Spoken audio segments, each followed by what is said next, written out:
What's going on, guys? It's Mr. Affleck 9916, and today we are going to finish the 2018 Major League Baseball season. We're here in Tampa Bay for, I think, our second to last series of the year. There's one more after this.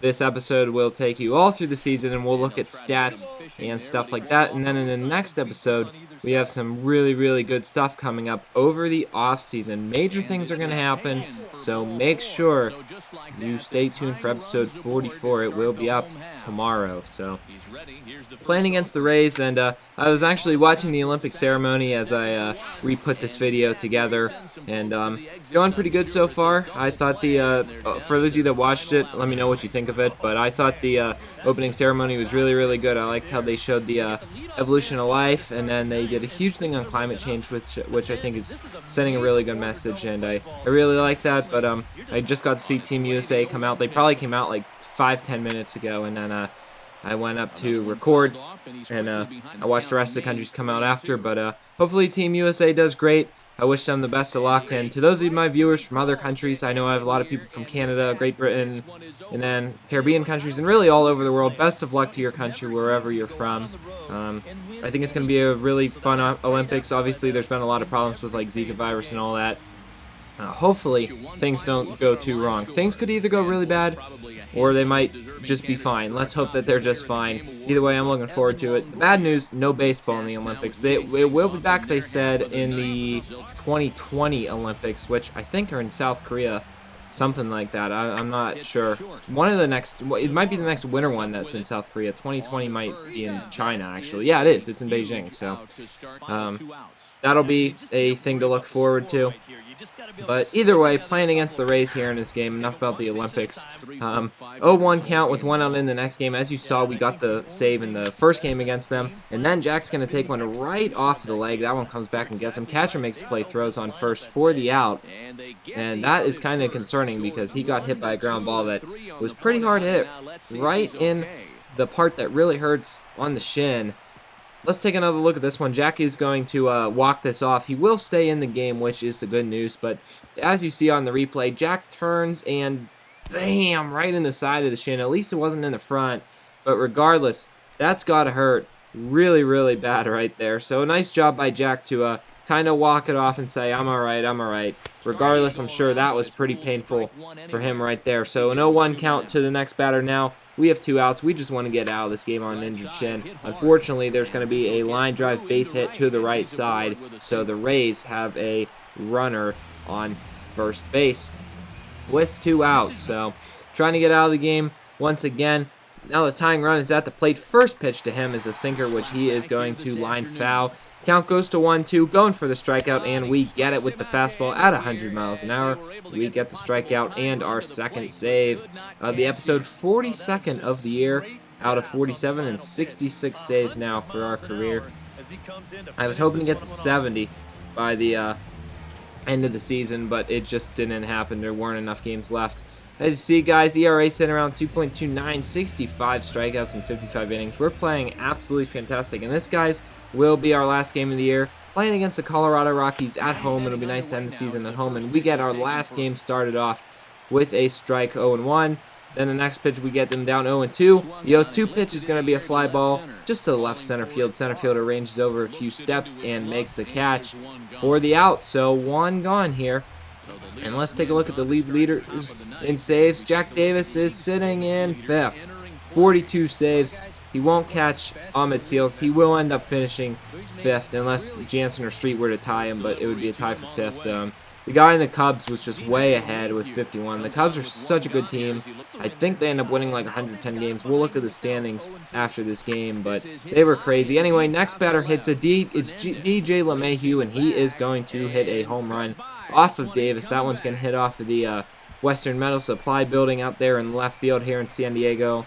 And I let up another home run to Colorado. It seems like I really struggle against Colorado, and they hit a ton of home runs against me. A lot of that's probably just their ballpark.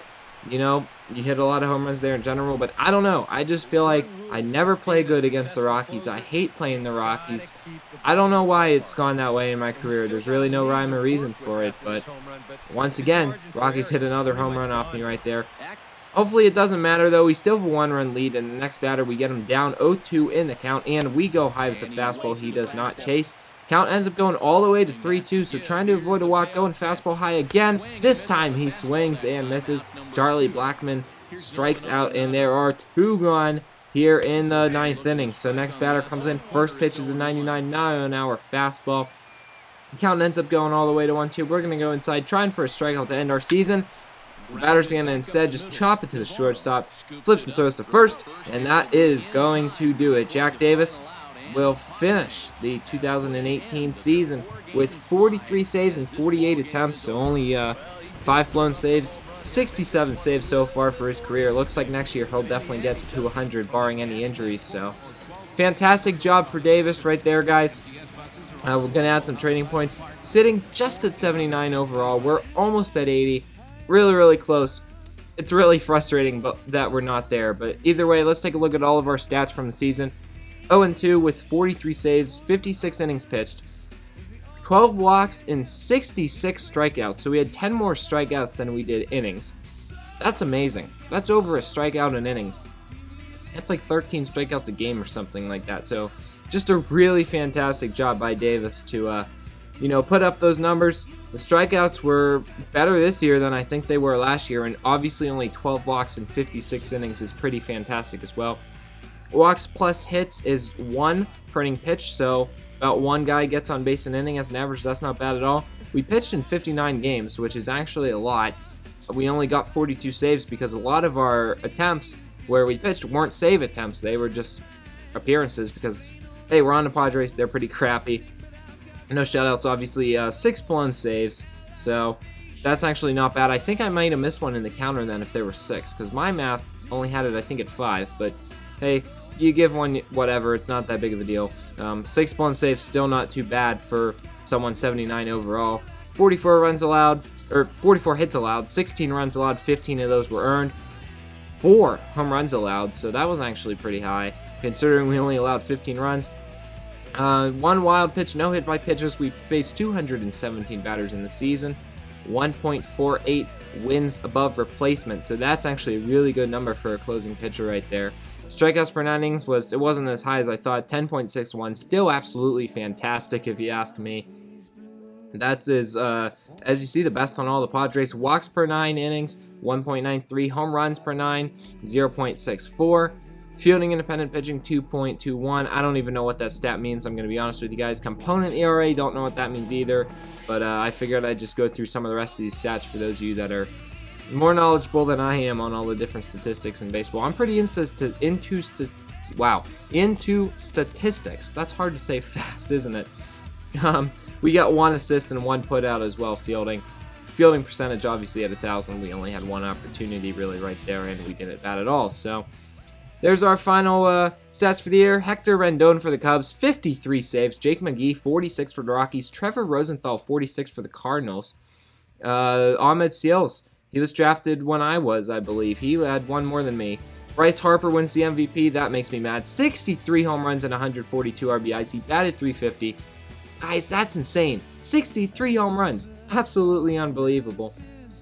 And Eric Hosmer wins it for the Toronto Blue Jays. 47 home runs, 108 RBIs. Gosh, the Blue Jays just keep getting slugger after slugger. He batted .299 on the year, so those are your 2 MVPs on the season. We go to the Cy Youngs. Clayton Kershaw wins it for the Dodgers, 16-6, 2.43 ERA, and 266 strikeouts. 2nd year in a row, as you see, that he's won it. He is just an amazing player. In my opinion, he's the greatest player of our generation. Jake Arrieta wins it for the American League. He's back on the Royals now. 17-2 ERA for him, 2.77 ERA, and 229 strikeouts. So he had even a better year. You go to the batting titles. Mike Trout wins it in the American League. Bryce Harper won it in the National League, 350 and I think 312 averages. For the 2 of them, I just clicked on Harper. I want to see his stats. Look at the contact and power, all at 99. He's already at 241 career home runs. He's like 23, 24 years old at this point in the game, so he might set the record all time. Reliever of the year, Hector Rendon, that's obvious. Craig Kimbrell wins it in the American League. He had 48 saves and like a 1.4 ERA. Christopher Starkey wins Rookie of the Year. Played for the Milwaukee Brewers, 28 home runs, 76 RBI. Muhammad Richter wins it. Why is there a white guy with a white last name named Muhammad? That is kind of a funny combination. But either way, he wins Rookie of the Year. And now just going through some Gold Glove pitchers. Edson Volquez wins it. Wilson Ramos wins it for catcher. Blake Swihart for the Red Sox over in the American League. Freddie Freeman wins it at first base. And Greg Bird gets it for the Yankees. I don't even know who he is. A lot of these guys are young players that are getting better. There's DJ LeMahieu. He just hit that home run off of us in our last game. And Jonathan Scoop, who plays for the Orioles. He was in he was like one of the first batters I ever faced in the MLB. So they both get Gold Gloves. Manny Machado gets one. He's now playing for Atlanta, which is pretty interesting. Chase Headley wins it for the Yankees over in the American League. Addison Russell wins it for the Cubs. Oh, I almost said the Clubs as shortstop. And Simmons in the American League. Gerardo Parra and Justin Upton are your left field Gold Glove winners. Go to center field, Christian Yelich. I'm not sure how to say that. Correct me on it, guys, if you know how, because I'm not sure. I think it's Yelich, but it might be Yelich. I'm not sure. Mike Trout wins it in center field for the American League, though. And finally, we will go to right field, Giancarlo Stanton and Miguel Sano for the Minnesota Twins, which I like to see. Being a Twins fan myself, look at his power numbers. They're up to like 95 or something like that. So pretty cool right there. And then finally, Silver Slugger pitcher. Just going through all the Silver Sluggers here. DH Edwin Encarnacion. He hit 38 home runs and 106 RBI. So the Blue Jays were just insane. Silver Slugger. Okay, that's why it was pitcher and DH, and I was getting confused. That's why I kept going back through them. Catcher, Brian Woodward, and was that Salvador Perez? Yeah, it was. For the Cardinals, 58 home runs for Anthony Rizzo at first base. He wins the Silver Slugger there. Neil Walker, former Pirate, gets it at second base for the Mets. Went back to first base for the American League, and another Toronto Blue Jay. Neil Walker actually went to the high school that is bordering my high school. Pretty cool. I actually met him. He came to my middle school. He's a really, really nice guy. Kind of sucks he left the Pirates because, you know, I live in Pittsburgh, and as I said, where he grew up is probably 15 minutes from where I grew up. So that's pretty cool. Just a cool little fact about kind of the famous people around my area in the sport of baseball. He's really the main one. Lorenzo Cain wins one for the Pirates. Interesting to see him there.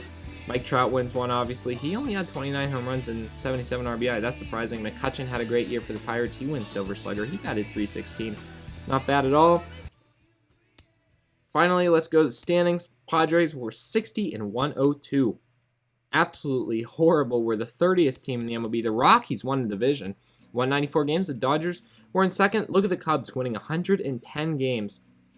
That, guys, is ridiculous. The Pirates were 89 and 73. They make a wild card spot. Cardinals just missed out on the playoffs despite being good. And the Reds lose one more game than us, so we do not finish as the worst team this year, which kind of sucks because we don't get the #1 overall pick.